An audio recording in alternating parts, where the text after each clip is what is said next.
Welcome to the third episode of Frames of the Future, a brand new podcast presented by the Eleanor International Film Festival. This podcast is dedicated to connecting with filmmakers and creatives from around the world, offering an inside look into their projects, their process, and the stories behind the work. We believe every artist deserves the opportunity to share their creative vision with an audience, and Frames of the Future was created to do exactly that. If you're interested in being a guest on the podcast, feel free to send us a DM or email us at contact@eleanorrosefilmfestival.com. The Eleanor Rose International Film Festival is a global celebration of bold, innovative storytelling, bringing filmmakers from around the world together in the heart of Pennsylvania. Taking place May 29th through 31st, 2026, at the historic Roxy Theater in Northampton, the festival features theatrical screenings on the big screen, a glamorous red carpet experience, exclusive networking events, and insightful talks and Q&As led by industry professionals. Whether you're an emerging artist or an established filmmaker, Eleanor Rose is where stories connect, ideas collide, and the future of film takes center stage. In today's episode, we're excited to welcome filmmaker Peyton Carson. Peyton Carson is an actor, filmmaker, and creator. Since discovering his love for the craft of acting, he has been relentlessly working to build upon his creative approach as an artist. He's appeared in a variety of productions, ranging from the screen Self Clean, which premiered at the National Film Festival for Talented Youth in 2025, and My Darling Clementine, to the stage Rabbit Hole. Payne has also written, directed, and worked behind the camera on several films, including A Jailbird's Ballad and Don't Thank the Waitstaff. He's now maturing his craft at Playhouse West Philadelphia after beginning his artistic journey at Temple University. Here, Payne reflects on the making of his award-winning short film Always, how he approached telling a deeply personal story about domestic violence, and what he's learned about sharing vulnerable work to film festivals. I'm entertainment journalist Ashley Kane. Welcome to Frames of the Future.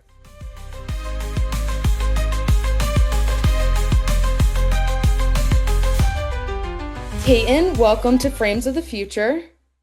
Uh, Thank you for having me. This yeah, is of awesome. course. Yeah. Uh, so your career path into film has been an unconventional one. You originally thought you were on track to become a D1 football player before COVID-19 and a career-ending injury changed those plans. You were a former athlete. How did being an athlete help your storytelling and filmmaking experience? Um,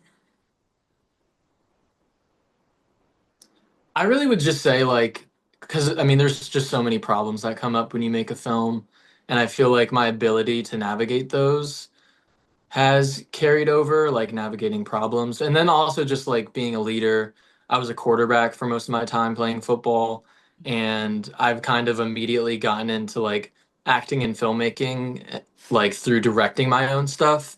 And it's just kind of felt seamless and like reasonable for me to like get into this and immediately start like really making my own things, like directing them and writing them and everything, just because I don't know, I feel like I've kind of had that leadership ability that has carried over from playing sports, and it kind of feels seamless to like have a crew and be able to lead them, and I think that's because of my past experience with sports. I would say those two things really. Yeah, definitely. Is there anything you wish you knew before pursuing this path? Um, I mean, not really. I don't know. I feel like I came into it and I kind of had this like delusional belief in myself, like when I started and had like no idea how to act and like all of that. Like I was still very like confident in myself, even though like I didn't have any skills really. And so I feel like I don't know. I feel like I've learned everything um as I've gone on. It's a hard question to answer. Yeah. I really don't know. Like if I could look back, I would just kind of say like I don't know. Like I don't know if I'd really change anything about my path, to be honest. Yeah. I've really enjoyed the process, and I feel like I've made the most of it. Because at the end of the day, like it's all about the journey, and I Mhm. feel like I've made the most of the journey, which I've been happy about. Um, Yeah, I yeah, feel like I'm not sure. I feel like everyone has this unique path into filmmaking. There's not one straight one, so it's always so interesting to hear how someone like gets into it and what their take on the industry is. With that Yeah. being said, we have to talk about your film Always. It's about a young man and his mother searching for meaning after the tragic, unexpected passing of his sister. It won numerous awards at the Eleanor International Film Festival last year. What was it like for you personally for your film to be recognized in that way? What did it mean? Yeah, like what did it mean to you? Yeah, I kind of going into that festival was because that was where it premiered and like was like that's where my family saw it for the first time. And I wasn't really sure how good the film really was yet because like this was the first time it actually being seen by by the public. And yeah, it really I don't know. I just wasn't sure what to expect and like how it would be received. And I feel like after that festival, it made me realize that like I really had something special with Always. And I wouldn't have ever expected like three awards. Like I maybe would have expected like, I don't know, like not even really any. Like I just wasn't sure what to expect at all, to be honest. Like um just like going into it, like what are the other films like and all of that. And there were a lot of really, really awesome films in that festival.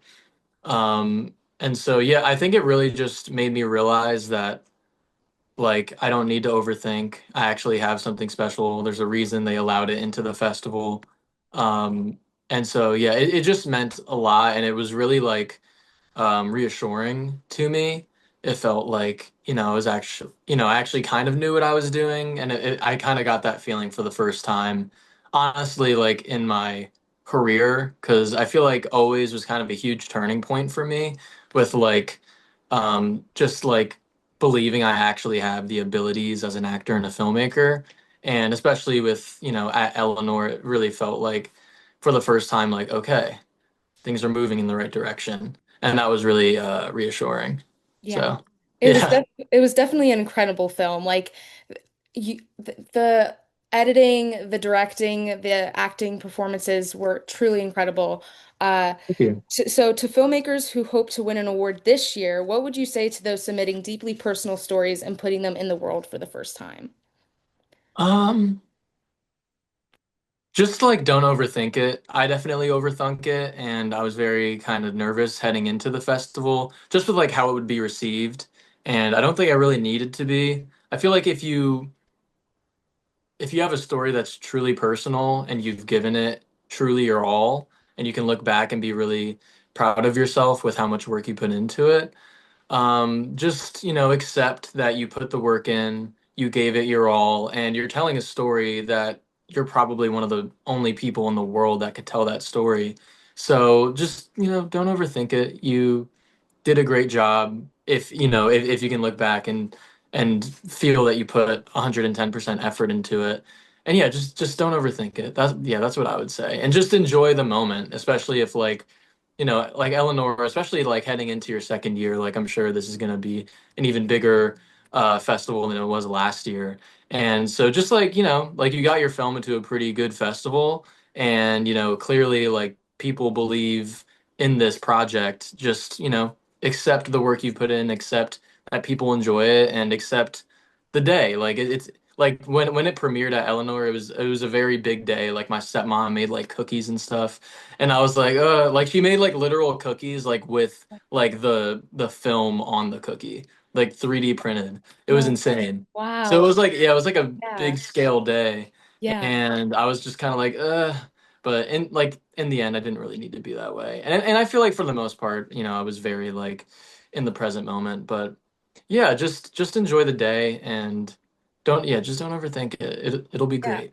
People need to hear these stories, you know? Like we're the Exactly. only ones who can tell it. So who else, like, when else are you going to do it, you know? Exactly. Yeah. Yeah. Yeah. So, yeah. So this story is deeply personal to you. You lost your aunt, who was also your godmother, to domestic violence, and you're telling the story 20 years later. What has, many listeners may have experienced domestic violence or have seen a loved one experience it. What do you hope audiences took away from this film? Yeah, just I don't know. I feel like Yeah, like it's obviously a relatable story. And that's one of the best parts about telling a story that's so personal is that like I feel like it allows other people to see that they're not alone. And with this story having been one that, tries to convey like a very positive message that, you are able to move on and you can move on, especially if it's something that impacted a whole family. Like if you stick together, you can get through it. And that, they can still be with you even if they're not there physically. And yeah, like that's kind of what I was trying to convey with that story. It's just kind of crazy. Like it kind of trips me out, like looking at some stills of the film, like it was exactly how I wanted it to be. And yeah, I'm very proud of how we conveyed the story, and I feel like it's all there in terms of like yeah, like as hard as grief may be, if you can all stick together and if you can accept that even though they're not still there physically, they still will always have a piece in your life and they'll always be there. I think that's something powerful that people can take away from it, and yeah. Definitely, definitely. And you finally put it out there. What has the response been like? Pretty Have people reach out and everything? Yeah, yeah, it's been crazy. I won more awards for it at my school's festival. Like we have it's the Playhouse West Philadelphia Film Festival, and that's another really great film festival. Like our community is just so strong and so talented, and there was a lot of, very, very good films that were a part of that, and it, received the same type of love there, which was just crazy.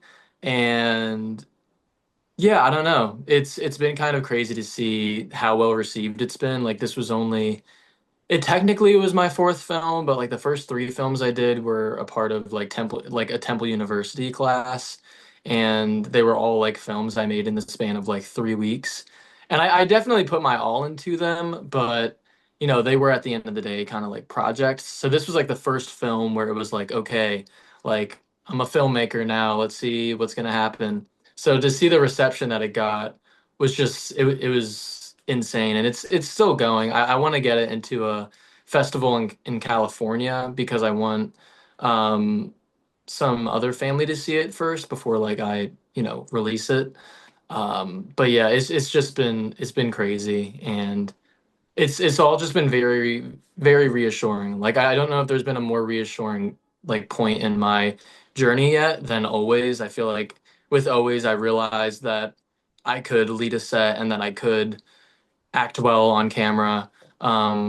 It was a huge turning point, and so it's just been. I'm still kind of riding the wave, to be honest. I think the wave might kind of crash after I'm done with this play, and then I kind of want to just take a few days to be like, okay, like let's Yeah. breathe. Yeah. Yeah. You can definitely tell you put your heart and soul in it. I mean, you were the Yeah. director, you wrote it, you edited it, you produced it. What was it like balancing all of those roles on set and in development and post? Yeah, it all felt really right. For a film that's so personal Mm.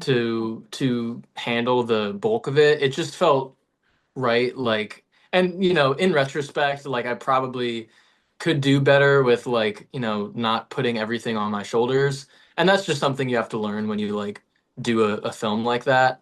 But no, like I wouldn't have changed anything. I think when you do all of that, directing, writing, producing, all of that, like it's so much in your control, especially like if you're the lead actor in a film you're also directing. Like that actually takes a huge weight off your shoulders as the director because like you know what you want the performance to be. You're the lead actor. You don't have to direct your lead actor. You can just, you know the story better than anyone else. So I don't know. I think especially like people out there if they want to make personal films, I don't know. It's kind of crazy the idea to actually try and balance all of those, but I don't know. It definitely lost me a lot of sleep for those few weeks, but at the same time, like I feel like in the end it produced a product that I felt was truly and entirely me.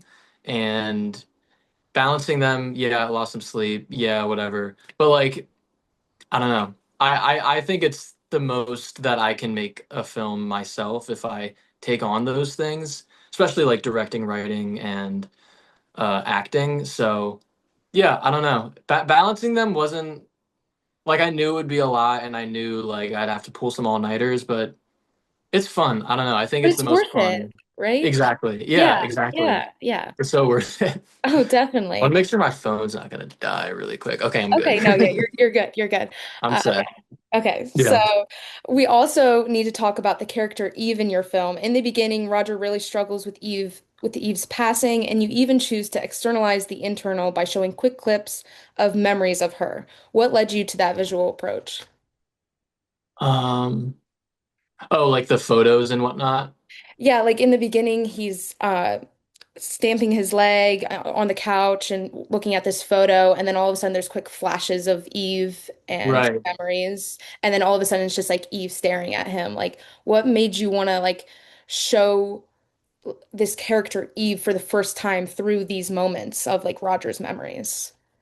Um, well, especially with the photos, just to kind of cement right away the idea that he's, and obviously he's in distress, he's anxious.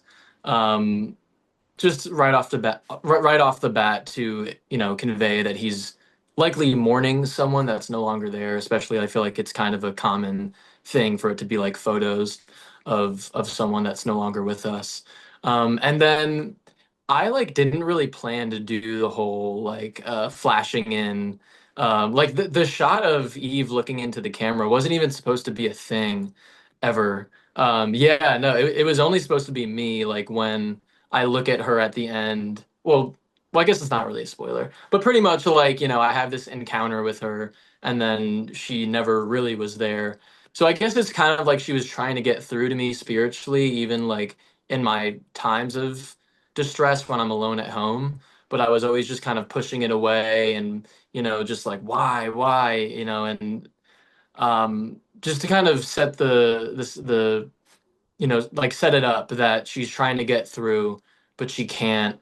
And I don't know, like a lot of those things were kind of just like they're hard to honestly explain. And that's like I was kind of saying this before, like art kind of trips me out to where it's like I just did that and it just felt right and it felt like it was the way it was supposed to be.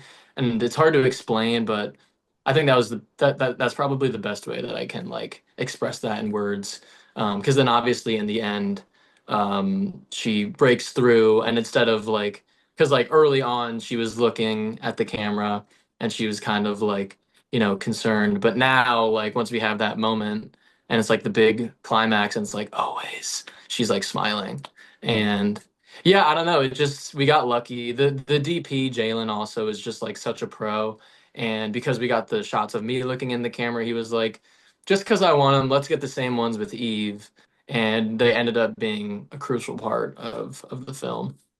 Yeah, definitely. It kind of felt like a dream where, you Yeah. lost someone and then they're trying to reach you and you can't understand if it's real or not. So yeah, it definitely like was actually a great setup for later in the film. It definitely foreshadowed the moment at the cemetery where Roger physically sees Eve. When she appears, she slaps him out of the of the trance he's in. Why was it so important for Eve to physically slap Roger instead of simply just like saying something? Like, why is such an like like aggressive like Yeah, well, thing? I think it's funny. I think it's funny, and it's like this is such a heavy, like dramatic movie. I feel like in order for it like to be watchable, there needs to be some moments of levity. And like growing up, like my sisters, like I'm sure like I don't know if you have siblings, but like sometimes, or at least like even with my friends, like they'll do like the gotcha neck thing or whatever. And like I feel like my sisters would always do that to me growing up. And so I was like, yeah, what if I'm just like not like refusing to believe I'm actually seeing her and like in doing that and pushing her away? What if she like does exactly that? And now the audience knows, and I know that she's actually there. And we're also doing it through a moment of levity, which I felt like, especially at that moment, with like, I just went on this huge monologue about like her not being there and just letting all that grief out. I felt like a moment of levity was needed, and I'm really happy that like I feel like in a lot of the screenings, they've gotten laughs, like that moment's gotten laughs, which is really good because I felt like it really needed that in such a great film, you know? Yeah, yeah. It was definitely a little bit more uplifting uh, Yeah, to see that. Like that kind of sibling relationship, I think exactly. really shine through. Yes. hmm Yes. Yes, exactly. Yes. I also, with that scene as well, I want to talk about the protagonist of Epiphany. Uh, when Eve appears, she reminds Roger that she is always with him and loves him deeply. He echoes Mhm. this when he brings Jacqueline home to his mom. What was it like for you to write and shoot that scene, given how central it is to the film's themes of grief and connection? Like those two scenes connected. Like, yeah, like the close, like especially the closing scene, just to show that, like, because I would say probably the climax of the whole movie was, the big cemetery hug and connection that me and Eve have. And so, yeah, it was just kind of like a simple resolution to the film that, these people are gonna move on. And that's kind of like, that was so crucial to the story, was depicting that, like, no matter how heavy grief can be, you still can move on. And it's best to move on together.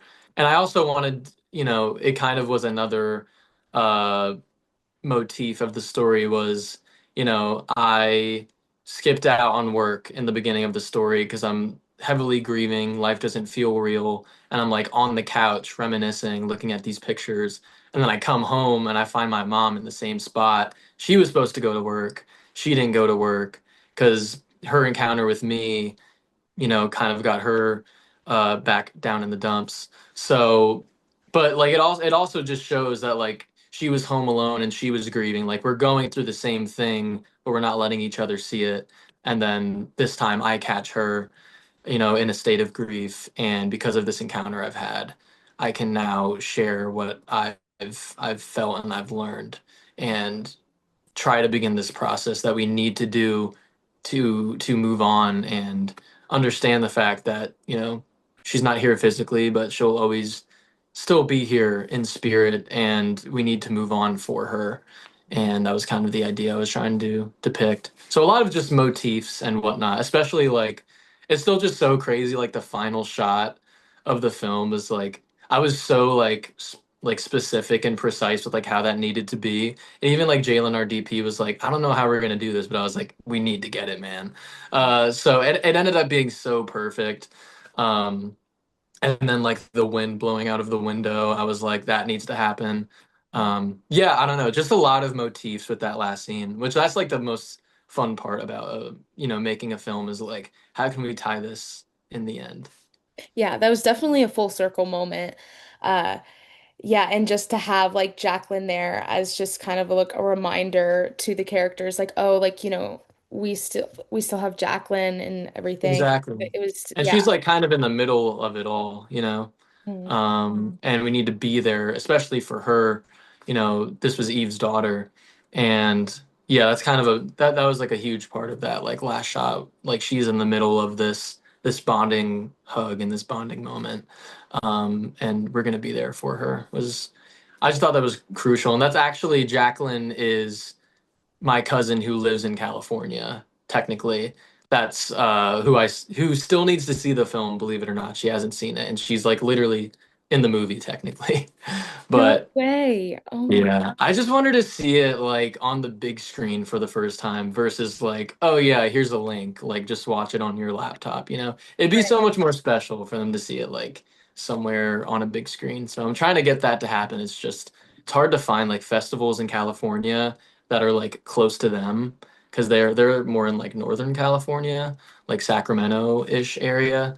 So it's just hard to find festivals around there, but one of these days I'm going to get her to see it on the big Yeah. screen. Yeah, you have to. You have to. It's so good. You also include a visual of 333 on the clock after Roger's epiphany, which for those listening is an angel number associated with growth. And it's such a powerful symbol in your film. Can you explain the creative choice behind the number and why include it? Yeah, it was exactly that, really. It wasn't like super complicated. I was actually planning for that to be in the beginning, but then our assistant director, Justin O'Neill, shout out Judd, he was like, this should be at the end. And I was like, you know what? You're right. Yeah, no, the film, like the very begin, like I feel like the cemetery scene was always like pretty cut and dry what it was going to be, like pre-production and then post-production. But like beginning and ending in terms of like the shot selection really changed. So yeah, the clock was supposed to be in the beginning, and then it ended up being at the end. But yeah, it really was just like a symbol that she's still here. And I also just still like I get that often, like seeing angel numbers when like I go to check the time, and I'm like, that's crazy. And if especially around the production of that, I was getting them. It was pretty crazy. It was a very spiritual time making always for sure. But I just felt like I had to include that. It was also cool too because somehow on that shot of the alarm clock, I swear there is like some sort of I think someone like behind the camera moved or something like as it was changing, and it almost looked like there was like a some sort of like ghostly movements when like the clock changed from 32 to 33.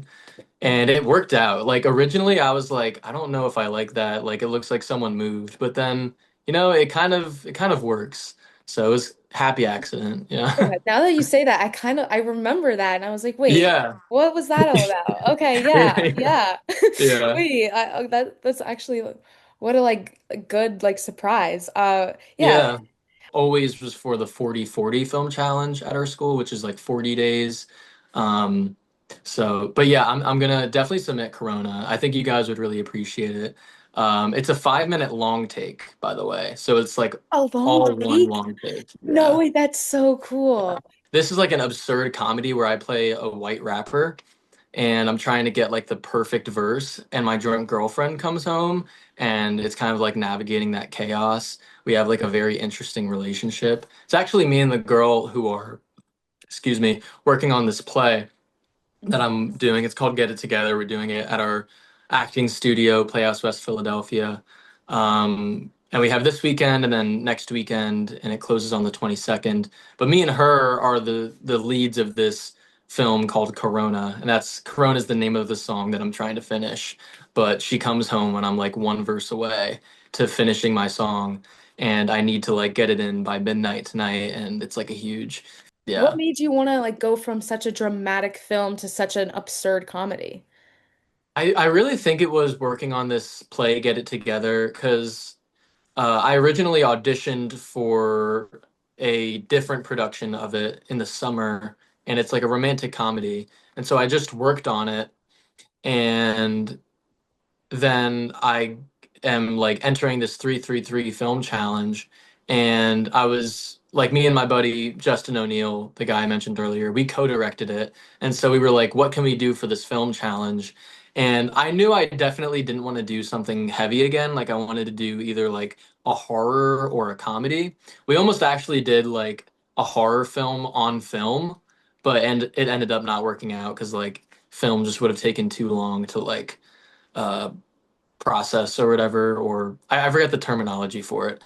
But yeah, we just couldn't do it on film because we didn't have the time like to actually make that work. So we ended up then having another idea, and this was actually in Justin's like he had like a Google Docs of like ideas that he never did.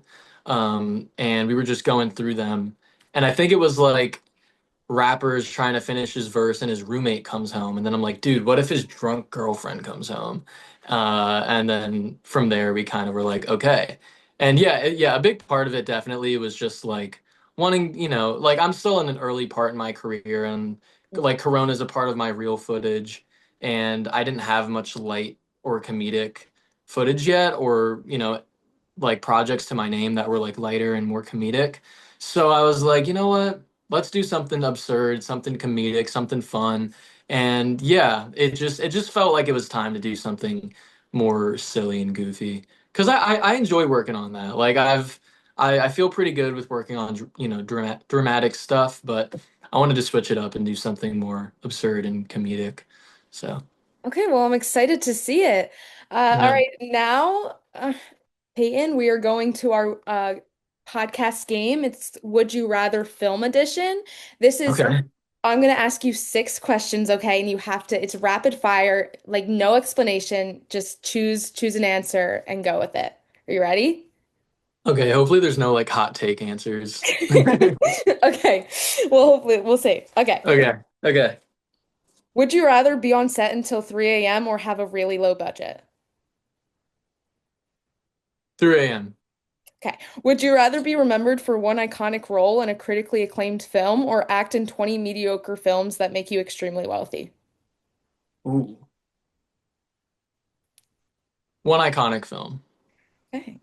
Would you rather shoot entirely in a green screen studio for a year or shoot in a freezing remote location for a month? Freezing remote location. Would you rather produce a film with no crew or have a small role on set with no creative input? Uh, first one. It was yeah, just yeah, the first one. I Produce a forget the film with no exact. crew? Okay. Yes, yeah. I mean, yeah. Would you rather win all the film festivals in the world or be known as the filmmaker with the most Oscars and Emmys? Say that again. Would you rather win all the film festivals in the world or be known as the filmmaker with the most Oscars and Emmys? Filmmaker with the most Oscars and Emmys. I feel like I'd be crazy to not say that. Yeah. Yeah. And last one. Would you rather never watch your own work again or only watch your own work forever?